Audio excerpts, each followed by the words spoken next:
recycling produces considerably more many times more jobs than any sort of disposal method, whether it's landfill or waste to energy. They all require a lot less in terms of human resources. But I think one of the questions you're asking is, what about the local community? Is each individual local community likely to have more jobs as a direct result of recycling? And that may or may not be true depending on the location. Because again, it's about efficiency. So these provincial systems are designed to be very efficient.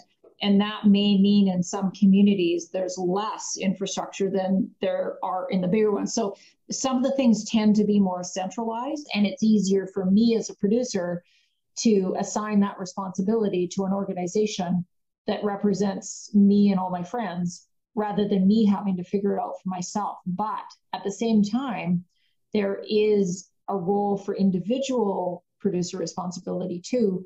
If your material or your product, whatever it is distinct enough and there's an advantage, you can be innovative in coming up with a system to handle your material that actually is just as effective, maybe more efficient than working with the group. So that alternative exists. A community that is perhaps wouldn't normally be thought as the obvious location for a reprocessing facility could actually become the location for that facility. But what's happened is our system has changed so much.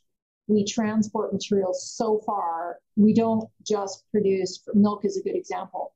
Milk is not bottled at your local bottlery anymore. It comes a lot further than that. It might come from Saskatchewan, but what's happened with EPR is, again, remember the producers are involved.